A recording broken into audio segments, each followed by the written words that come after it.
तो आज की वीडियो में हम बात करेंगे यूएसए का वर्क परमिट किस तरह से अप्लाई करना है। तो मैं आपको इसका ए टू जी प्रोसीजर बताऊंगा कि आप किस तरह से इसको अप्लाई कर सकते हैं। तो दोस्तों इसका प्रोसीजर कुछ ये है, जैसे आप देख रहे हैं कि मैं अभी यूनाइटेड स्टेट की सिटीजनशिप एंड इमिग्रेशन सर्विसेज की ऑफिशियल वेबसाइट के ऊपर हूँ। uscis.government ये इनकी ऑफिशियल वेबसाइट है। जैसा कि आप इसमें देख सकते हैं .gov इसके आगे लिखा हुआ है। इसका लिंक मैं आपको डिस्क्रिप्शन में दे दूंगा। तो यूएसए का आप वर्क परमिट अप्लाई कर सकते हैं। जैसे ही आपको वर्क परमिट आपका अप्रूव हो जाएगा तो आप अपना उधर काम शुरू कर सकते हैं, जॉब कर सकते हैं मतलब। तो उसका प्रोसीजर क्या है, इसको किस तरह से अप्लाई करना है, मैं आपको पूरा उसका प्रोसीजर समझाऊंगा वन बाय वन। तो अभी हम बढ़ते हैं अपना फॉर्म की तरफ। ये आप देख रहे हैं इधर फॉर्म आ रहा है स्क्रीन पे। फॉर्म के अंदर जाएंगे तो इसके अंदर मुख्तलिफ किस्म के फॉर्म आ रहे हैं। तो हम इसके अंदर ऑल फॉर्म के ऊपर क्लिक करेंगे और इसके अंदर अपना रिक्वायर्ड फॉर्म ढूंढेंगे जो हमें वर्क परमिट के लिए अप्लाई करना है। जैसे कि आप देख सकते हैं इसमें काफ़ी सारे फॉर्म आ रहे हैं। G28 notice of entry appearance, ये सारे हमने स्किप करने हैं, नीचे जाना है।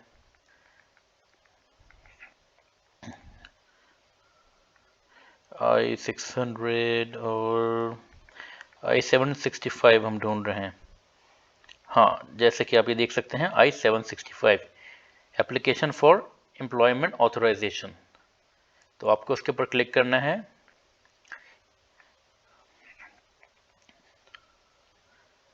उसकी सारी इन्फॉर्मेशन आपको इधर मिल जाएगी, कौन सी फाइल्स हैं, किस तरह से फॉर्म अप्लाई करना है, फॉर्म्स एंड डाउनलोड्स। तो आपके पास यहाँ पे देखें फॉर्म आ रहा है, इसको ओपन कर लेते हैं। ये आपके पास पूरा फॉर्म खुल गया है इसका। उसके अलावा इसके साथ इसकी इंस्ट्रक्शन भी आ रही हैं कि इसको फिल आउट किस तरह से करना है। ये काफ़ी कॉम्प्रिहेंसिव किस्म का है, 27 पेजेस का है। इसके अंदर आपको ए टू जी सारे जो उसके अंदर क्वेश्चन आपसे पूछे गए हैं, जो फिल आउट करना है। अगर आपको कोई किसी किस्म की मदद दरकार है तो आपको इसके अंदर जाना है और उसको इधर से इंफॉर्मेशन सीक आउट करके उसके अंदर फिल आउट करना है। अच्छा, तो इसके अंदर एक और चीज़ जो है कि इसकी फाइलिंग फ़ी कितनी है। इसकी फाइलिंग फ़ी जो इधर आ रही है वो $410 आ रही है और उसके अलावा $85 एक्स्ट्रा आ रही है जो बायोमेट्रिक्स के होते हैं। जब आपकी फ़ाइल प्रोसेस हो जाएगी, वो आपको जब इंटरव्यू के लिए बुला लेंगे, उसके बाद वो आपके बायोमेट्रिक करने के लिए आपको बुलाते हैं कि आपके जो है, तो उसकी एडिशनल फ़ीस है। और उसके अलावा इसके अंदर सारी कैटेगरीज आ रही हैं। C33 आ रही है, C35A आ रही है, ये आप सारी रीड कर सकते हैं। उसके अलावा जो है कुछ स्पेशल इंस्ट्रक्शन वगैरह भी दी हुई हैं उसके अंदर। ये सारे आप इधर देख सकते हैं, स्क्रीन के ऊपर आ रही है, स्पेशल इंस्ट्रक्शन इन्होंने मेंशन की हुई है। और इसके ऊपर असाइलम एप्लीकेंट के लिए अलग से मेंशन की हुई है और दूसरे सारे एप्लीकेंट के लिए, यू पिटिशनर के लिए अलग से मेंशन की हुई है। तो आप इसको गो थ्रू कर सकते हैं। Deferred action for childhood arrival request, ये सारी चीज़ें जो हैं ये इसके अंदर मेंशन की हुई हैं। कौन सा फॉर्म यूज़ होगा किस चीज़ के लिए। इसको क्लोज करते हैं, इसको भी क्लोज करते हैं। ओके, तो चलें शुरू करते हैं, फॉर्म की तरफ बढ़ते हैं। तो ये मैंने अपना फॉर्म ओपन करा है, आप मेरा स्क्रीन पर फॉर्म देख सकते हैं। इसको जैसे कि अभी देख सकते हैं फॉर्म आ रहा है पूरा। इसके अंदर कुछ एरियाज जो हैं वो ऑफिस यूज़ के लिए हैं, जैसे आपने यूज़ नहीं करने, जैसे कि ये इस तरह से आ रहा है। और जो आपका आ रहा है वो इधर आ रहा है, जैसे कि आपने लिखना है, इसको आप लोगों ने पूरा फिल करना है। इसमें कोई फील्ड ब्लैंक नहीं छोड़नी है। अगर आपको कोई चीज़ जैसे कि आपको नहीं मालूम है, आप नहीं लिख सकते, यानी कि जैसे कि नॉट एप्लीकेबल है, तो आपने उसके अंदर नॉट एप्लीकेबल लिख देना ऐसा करके, स्लैश डाल के नॉट एप्लीकेबल। बाकी इसके अंदर आपका रीज़न फॉर अप्लाइंग आ रहा है, तो आपने इसके अंदर भी देखें 3 कैटेगरीज आ रही हैं, A, B, C। आपने इसके ऊपर इनिशियल के ऊपर क्लिक करना है, initial permission to accept employment.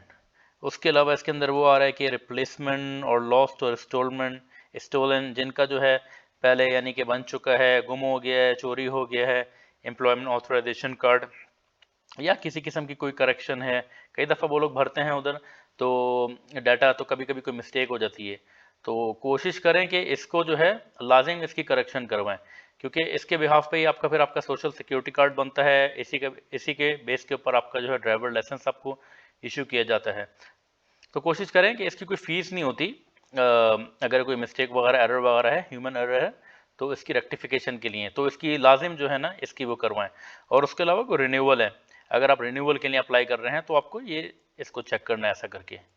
उसके अलावा आप ये देख सकते हैं पार्ट 2 के अंदर आपके बारे में कोई इन्फॉर्मेशन आ रही है, आपका नेम क्या है, गिवन नेम क्या है, मिडिल नेम क्या है, इस तरह से आप और नीचे जाएंगे तो यूएस मेलिंग एड्रेस, तो ये एप्लीकेबल नहीं है आपका, इफ़ एनी इसके अंदर लिखा हुआ है। उसके अलावा फिजिकल एड्रेस है, आपने फिजिकल एड्रेस के अंदर पूरा लिखना है, अपार्टमेंट है क्या है और फ्लोर नंबर क्या है, इस तरह से ये सारी चीज़ें इसके अंदर फिल आउट करनी है।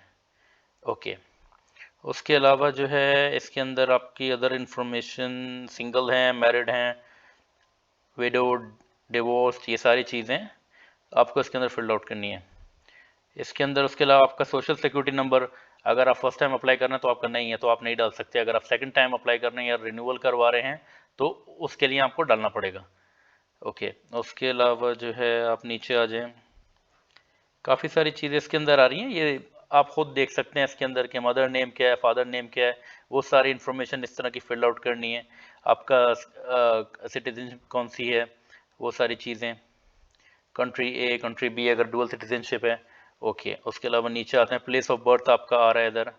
उसके अलावा information about your last arrival in United states, अगर आप पहले जा चुके हैं अमेरिका तो आपको उसकी इसके अंदर अपनी डिटेल डालनी पड़ेंगी, सारी जो है फिल आउट करना पड़ेगा, ट्रैवल डॉक्यूमेंट और ये सारी चीज़ें वगैरह। ओके, और information about your eligibility category, इसके अंदर आप, ये काफ़ी इंपॉर्टेंट है, इसके अंदर आपने अपनी कैटेगरी मेंशन करनी है। जैसे आप यहाँ पे देख रहे हैं A8 आ रहा है, C17 आ रहा है, ये कैटेगरी आपको किधर से मिलेगी? कैटेगरी के लिए आपने उसमें जाना है, इंस्ट्रक्शन के अंदर जाना है, जो इंस्ट्रक्शन हमने डाउनलोड किया था। अब इसके अंदर आप अपनी कैटेगरी ढूंढ सकते हैं, आप कौन सी कैटेगरी में आते हैं।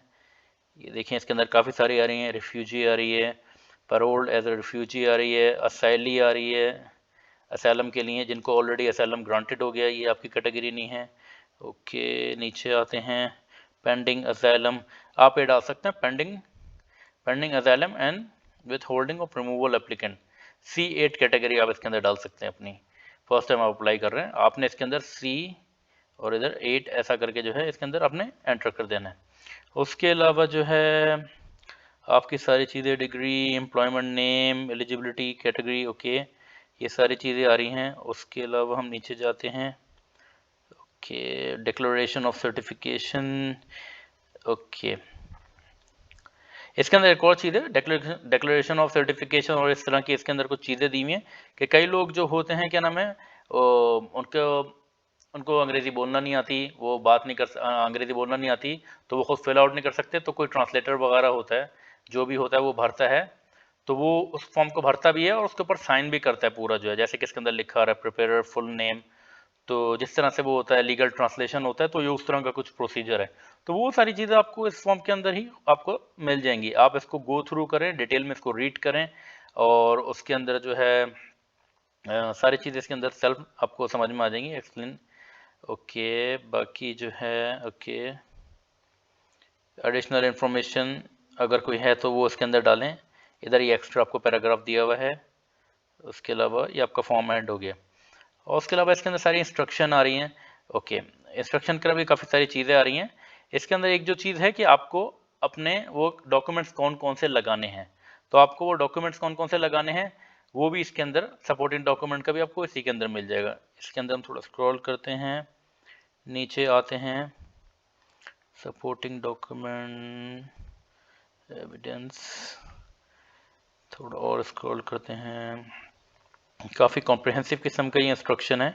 इसके अंदर सारी चीज़ें जो है ना आपको काफ़ी डिटेल के साथ मेंशन है, वो सारी आपको इधर मिल जाएंगी, specific instruction, reason for applying, जो जो उधर कैटेगरी सारी उसके अंदर आ रही हैं वो इधर सारी इन्होंने एक्सप्लेन की हुई हैं, आप इसके अंदर गो थ्रू करें उधर से, वो आपको सारी कैटेगरीज आपको इधर से मिल जाएंगी।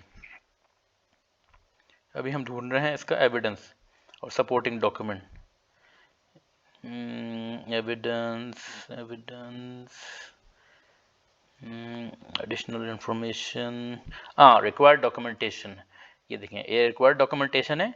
इसके अंदर आपका लिखा हुआ है you must file all application with the document required below. इसके अंदर देखें आपका लिखा आ रहा है इधर आपका अप्रोप्रिएट फाइलिंग होना चाहिए मुनासिब तरीके से, ओके फ़ी के साथ। और what is the filing fee, filing fee मैंने आपको ऑलरेडी उधर बताया कि फाइलिंग फ़ी कितनी है, $410 उसकी है आपका फॉर्म सबमिट करने की फ़ी है। उसके बाद जो है $85 जो है जब आपका वो आपका इंटरव्यू कर लेंगे, उसके बाद आपको कोई रिस्पॉन्स आ जाएगा तो आपको उसके बाद बायोमेट्रिक के लिए बुलाएंगे आपके, तो उसकी $85 अलग से फ़ीस है। आपका प्रॉपरली साइंड एप्लीकेशन चाहिए, okay submit the following document, ये सारी चीज़ें आ रही हैं। अगर आप रिन्यूअल के लिए कर रहे हैं तो पुराना वाला है अपना एम्प्लॉयमेंट ऑथराइजेशन, आपका जो डॉक्यूमेंट आपका है उसको क्या नाम है फ्रंट और बैक उसके साथ अटैच करना है। फर्स्ट टाइम अप्लाई कर रहे हैं तो उसके लिए अलग किस्म की चीज़ें हैं सारी। आपका फ़ोटोग्राफ चाहिए होगा recent, not older than 6 month, और ये सारी चीज़ें आ रही हैं इसके अंदर, ओके। उसके अलावा बाकी सारी चीज़ें भी आपको इसी के अंदर से मिल जाएंगी। आप कोशिश करें ये सारा गो थ्रू करें इन डेप्थ, काफ़ी डिटेल के अंदर जो है। बाकी आपका जो इधर ये आपका फॉर्म पूरा आ रहा है, ये भी आपने इसमें से कोई चीज़ छोड़नी नहीं है ब्लैंक।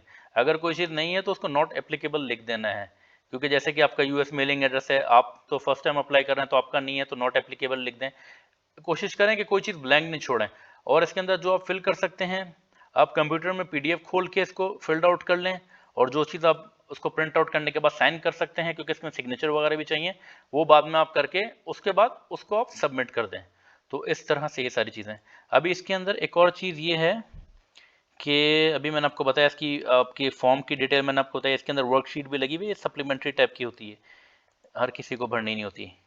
और इसका फाइलिंग का क्राइटेरिया जो है वो भी ये है कि कुछ लोगों के लिए नहीं होता, लेकिन काफ़ी लोगों के लिए होता है, यानी कि मेजॉरिटी के लिए होता है कि उनको सबमिट करनी पड़ती है फाइलिंग फ़ी। कुछ कैटेगरीज होती हैं जो एग्जाम्प्ट होती हैं कि उन्होंने नहीं पे करना, लेकिन काफ़ी सारों को पे करनी पड़ती है फ़ीस। उसके अलावा filing fee, okay checklist required initial evidence, इसको ओपन करा है, ओके ये वही सारी इसके अंदर जो है कैटेगरीज आ रही हैं। ओके इसको हम क्लोज कर देते हैं। ओके ये हमने 3 इसके खोले हुए फॉर्म इंस्ट्रक्शन और इस तरह से, ओके। अभी इसके अंदर आ रहा है वेयर टू फाइल, देखें अभी इसके अंदर वेयर टू फाइल आ रहा है ना, तो आपने एप्लीकेशन फिल्ड आउट कर लिए, उसके बाद आपको करना क्या है, आपको अपनी एप्लीकेशन इसको सबमिट करवानी पड़ेगी। तो आप इधर इसके ऊपर आप देख सकते हैं फाइलिंग लोकेशन, आपने इसके ऊपर क्लिक करना है तो वो आपको सारा खोल के दिखा देगा। इसके अंदर भी सारी कैटेगरीज आ रही हैं कि आपने किधर भेजनी है, ये देखें जैसे कि asylee, refugee and their spouse and children, इस तरह से आप इसको खोलेंगे तो वो आपके पास पूरा जो है इस तरह से देखें पूरा मेलिंग एड्रेस आ रहा है। आपको ये बहुत बहुत गौर से देखना है, ये काफ़ी इंपॉर्टेंट है कि आपने किधर भेजना है, इसके अंदर मिस्टेक नहीं करनी है, बहुत ध्यान से इसको भरना है और अपना फॉर्म जो है मेलिंग एड्रेस से भेजना है, आपकी जो भी कैटेगरी आ रही है, ओके। उसके अलावा मैंने आपको फॉर्म फिल करने का बता दिया है, आपको इंस्ट्रक्शन का बता दिया है, और फाइल किधर करना है। हाँ इसमें एक और चीज़ है, वेट लेट मी, ओके इसके अंदर एक और चीज़ है, मैं अभी आपको उधर से, हाँ इसके अंदर एक और चीज़ ये है कि इसका इधर ही कहीं लिखा हुआ था कि आपको कितना आपका इसका प्रोसेसिंग टाइम है, वेट इसका आपका प्रोसेसिंग टाइम के इसका प्रोसेसिंग टाइम इधर कहीं लिखा हुआ था, आप इसको गो थ्रू कर सकते हैं पूरे को, मैं इसको आपका लिंक इसका डिस्क्रिप्शन आपको दे दूंगा। इसका प्रोसेसिंग टाइम जो है वो 180 डेज है। आप जब अपना पहले दफ़ा फॉर्म सबमिट करेंगे तो आपको 180 डेज जो है आपको वेट करना है, 180 डेज आपने लाजिम इसका वेट करना है। मैं आपसे रिक्वेस्ट करूंगा कि काइंडली नहीं अप्लाई करें, क्योंकि कई लोगों की जो है ना 175 डेज हो जाते हैं और वो 1 दिन 4 दिन बाकी हैं और वो क्या नाम है जो है अपना फॉलो अप लेना शुरू कर देते हैं या न्यू एप्लीकेशन अप्लाई कर देते हैं, तो उसकी वजह से न्यू एप्लीकेशन उसी के ऊपर ओवरराइट हो जाती है, तो उससे जो है आपकी एप्लीकेशन रिजेक्ट हो जाती है। तो मैं आपको ये रेकमेंड करूंगा कि 180 डेज प्लस आप 10-12 दिन और रुक जाएं, उसके बाद अपनी न्यू एप्लीकेशन डालें। जैसे कि इनकेस आपने अपनी एप्लीकेशन सबमिट करवा दी है और आपको कहीं से कोई इंटरव्यू की कॉल नहीं आई, कुछ नहीं आई, आपके पास कोई उसकी रिसीट नहीं आई, उसके बाद जो है आप 180 डेज वेट करें, उसके बाद आप अप्लाई करें। तो इसका ये प्रोसीजर है, ओके। उसके अलावा 180 डेज़ का प्रोसीजर है, आपको मैंने बता दिया इसकी फाइलिंग किधर होती है, आपने किधर इसको सेंड करनी है, तो ये सारी चीज़ें हैं। तो इस तरह से आप अपना जो है एम्प्लॉयमेंट ऑथराइजेशन आप अपना प्रोसेस करवा सकते हैं। और उसके अलावा एक और चीज़ ये है कि इसका ये कितने टाइम के लिए दिया जाता है, इसकी वैलिडिटी कितनी होती है। तो as per my information and my knowledge ये जो है तकरीबन 2 साल के लिए होता है और 2 साल के बाद आपको नया इशू किया जाता है। और इसके अंदर भी ये चीज़ है कि आपने 1 साल 9 माह जब आपके हो जाएँ तो उसके बाद आपने अप्लाई करना है। 1 ईयर 9 मंथ हो जाएँ, इससे पहले अप्लाई नहीं करना। 2-3 महीने अगर रहते हैं तो उसके बाद न्यू अपना एम्प्लॉयमेंट ऑथराइजेशन कार्ड के लिए जो है आपने रिन्यूअल के लिए जो है इसकी एप्लीकेशन सबमिट करनी है। जिस तरह से मैंने आपको दिखाया था इधर कि इसके अंदर कैटेगरीज आ रही हैं, जो फर्स्ट टाइम अप्लाई कर रहे हैं और जो रिन्यूअल के लिए अप्लाई कर रहे हैं। तो दोस्तों बस यही था आज की वीडियो में, मैंने आपको पूरा प्रोसीजर बता दी है। Thank you for watching.